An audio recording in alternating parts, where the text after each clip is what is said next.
फलों का पांचवा जो वर्गीकरण है वो अपन पोषक मान के आधार पे कर रहे हैं। पोषक मान मतलब हम सभी जानते हैं कि फल और जो सब्जियां होती है वो पोषक तत्वों से भरपूर होती है। उनमें बहुत सारे फलों में विटामिन्स, प्रोटीन, वसा, कार्बोहाइड्रेट सारी चीज़ें होती है।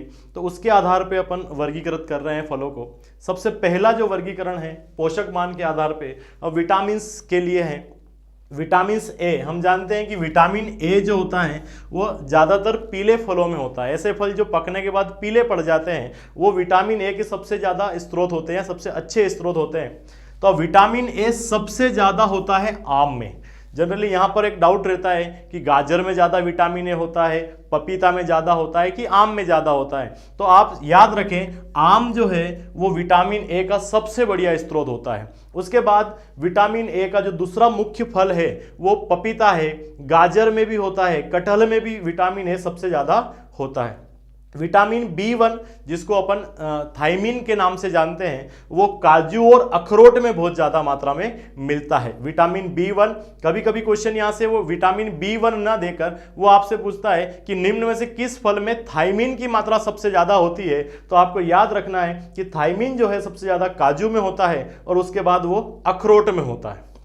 तीसरा जो विटामिन है वो है B2 विटामिन यानी कि राइबोफ्लेविन। तो राइबोफ्लेविन सबसे ज्यादा बेलपत्र में होता है, एग्लेमोरमेलस, इसमें सबसे ज्यादा विटामिन B2 होता है। और उसके बाद पपीता आता है जो सेकेंड नंबर पे है, लेकिन सबसे ज्यादा राइबोफ्लेविन जो होता है वो बेलपत्र में होता है।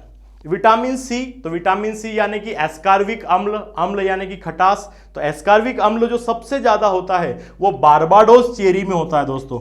अब यहां पर क्या होता है, जब विटामिन सी से कुछ क्वेश्चंस आते हैं तो जनरली ऑप्शन में बारबाडोस चेरी नहीं आता है। और बारबाडोस चेरी जब ऑप्शन में नहीं आए तो आपका फिर सही आंसर क्या होगा, आंवला। लेकिन अगर बारबाडोस चेरी ऑप्शन में आता है तो फिर आपको बारबाडोस चेरी ही लगाना है, क्योंकि आंवले से भी ज्यादा विटामिन सी अगर किसी में होता है तो वो बारबाडोस चेरी में होता है। अगर ये ऑप्शन में नहीं आए तो फिर आपको क्या लगाना है, आंवला। और आंवला के बाद जो विटामिन सी होता है वो अमरूद में होता है और उसके बाद नींबू वर्गीय फल में विटामिन सी होता है। लेकिन सबसे ज्यादा जो एस्कार्बिक अम्ल होता है वो विटामिन सी जो एस्कार्बिक अम्ल है वो बारबाडोस चेरी में होता है। तो ये विटामिन के आधार पे अपन ने वर्गीकृत कर दिया। सबसे पहले विटामिन ए सबसे ज्यादा होता है आम में, विटामिन B1 सबसे ज्यादा होता है काजू में, विटामिन B2 सबसे ज्यादा होता है बेलपत्र में और विटामिन सी बारबाडोस चेरी में सबसे ज्यादा होता है।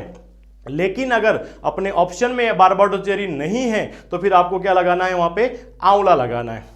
दूसरा जो पोषक मान के आधार पे अपन ने बांटा है वो वसा वाले फल, वसा यानी कि फैट, जिनको खाने से एनर्जी बहुत ज्यादा मिलती है। हम जानते हैं कि वसा से जो है वो प्रति इकाई फल के अनुसार अपन बात करें वसा से तो कार्बोहाइड्रेट और प्रोटीन से वसा जो है वो दुगनी से भी ज्यादा ऊर्जा देता है। अखरोट में सबसे ज्यादा वसा होती है, अखरोट यानी कि वालनट। तो जो वालनट होता है वो फैट का सबसे अच्छा स्रोत होता है, जो याद रखना है आपको मेन। फिर दूसरे नंबर पे बादाम जो है वो भी बहुत अच्छा स्रोत है वसा का, और काजू जो है वो भी वसा का बहुत अच्छा स्रोत है। अब वसा वाले फल अगर आपने याद किए हैं तो प्रोटीन वाले जो फल हैं वो इसके जस्ट अपोजिट है। जैसे यहां पर देखें कि वसा सबसे ज्यादा अखरोट में होती है तो यहां अखरोट सबसे नीचे है। यहां पे दूसरे नंबर पे बादाम है तो यहां पे भी दूसरे नंबर पे बादाम है, और यहां पे तीसरे नंबर पे अगर काजू है तो यहां पे पहले नंबर पे काजू है। मतलब अगर वसा वाले फल को नीचे से पढ़ा जाए तो यह प्रोटीन का एक सीक्वेंस बन जाता है कि काजू में प्रोटीन ज्यादा होता है, बादाम में थोड़ा कम होता है और अखरोट में उससे भी कम होता है। मतलब काजू जो है वो प्रोटीन का सबसे अच्छा स्रोत है और अखरोट जो है वो वसा का सबसे अच्छा स्रोत है। उसके अलावा फलों में कुछ खनिज तत्व भी पाए जाते हैं जिसमें मुख्यतः है आयरन जिसको अपन Fe सिंबल से जानते हैं, लोहा भी जिसे अपन कहते हैं, सबसे ज्यादा होता है करोंदा में। एपोसाइनेसी परिवार का एक सदस्य है, कैरिसा करेंडस के नाम से जानते हैं इसको, वैज्ञानिक नाम है इसका करोंदा। फिर डेट पाम, खजूर में भी आयरन बहुत ज्यादा मात्रा में होता है। और तीसरे नंबर पे है काजू, ये भी आयरन का बहुत अच्छा स्रोत माना जाता है।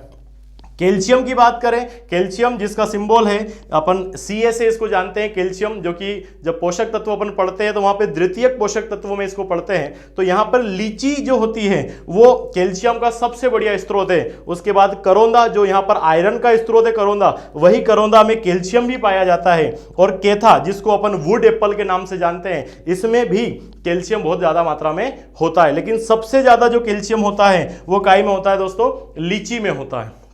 उसके बाद हम वर्गीकरण जो इसी खनिज में जो तीसरा है वो है फास्फोरस। फास्फोरस यानी कि पी से इसको सिंबल से इसको व्यक्त किया जाता है। तो फास्फोरस सबसे ज्यादा काजू में होता है, अखरोट में होता है और लीची में होता है। फिर कार्बोहाइड्रेट की बात करें, ऐसे फल जिनको हम तुरंत ऊर्जा पाने के लिए ग्रहण करते हैं या जिनके सेवन करने से अपने को तुरंत ऊर्जा मिल जाती है, ऐसे फल कार्बोहाइड्रेट वाले होते हैं। जिसमें किशमिश, जिसको अपन रेजिन्स के नाम से जानते हैं, किशमिश सभी ने नाम सुना होगा, ये किशमिश जो है वो अंगूर से बनाई जाती है, वो कार्बोहाइड्रेट का बहुत अच्छा स्रोत है। सेकेंड, कार्बोहाइड्रेट का जो स्रोत है वो खुबानी है। खुबानी यानी कि होता है एप्रिकॉट। एप्रिकॉट अगर किशमिश ऑप्शन में नहीं आए तो सबसे ज्यादा कार्बोहाइड्रेट काय में होगा? खुबानी में। लेकिन अगर ये ऑप्शन में आया है तो सबसे ज्यादा होता है किशमिश में।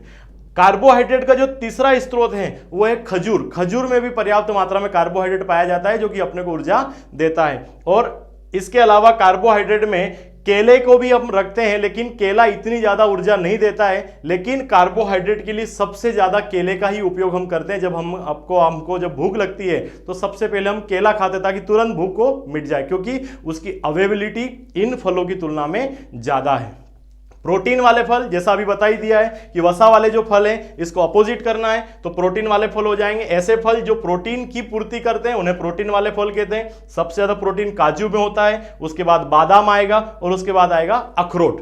अब हम एक बात यहां पे देखें कि कुछ फल ऐसे हैं जो ज्यादा बार रिपीट हुए हैं। जैसे अपन बादाम की बात करें तो बादाम जो है वो प्रोटीन का भी बहुत अच्छा स्रोत है।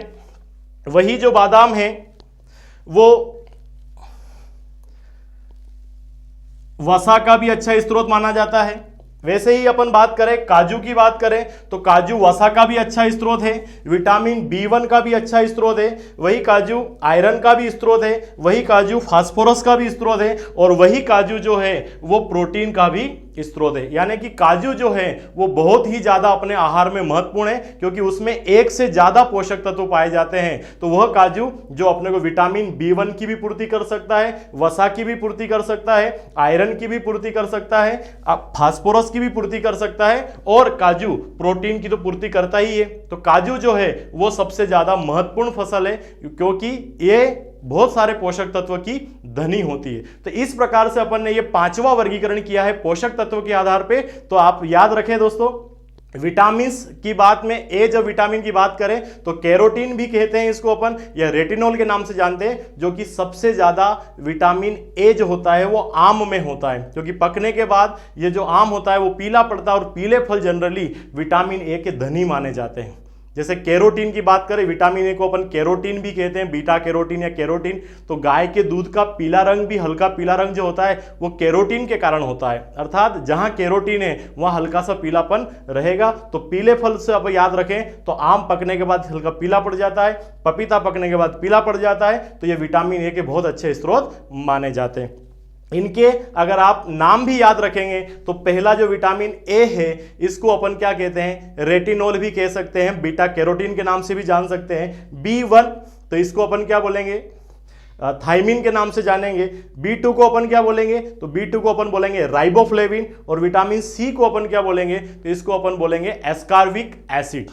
विटामिन ए, विटामिन्स ऐसे होते हैं जो अपने शरीर में नहीं बनते हैं, इनको फलों के माध्यम से, सब्जी के माध्यम से शरीर में ग्रहण करना पड़ता है। तो इस प्रकार से आज अपन ने पढ़ा कि पोषक मान के आधार पे फलों में कौन कौन से फल में कौन कौन सा पोषक तत्व पाया जाता है, उसका क्लासिफिकेशन अपन ने डिटेल में पढ़ा है। तो आशा करता हूं कि ये टॉपिक समझ में आया होगा और आपकी परीक्षाओं में इस प्रकार के जो डाउट थे परीक्षा के लिए वो डाउट क्लियर हुए होंगे। धन्यवाद दोस्तों।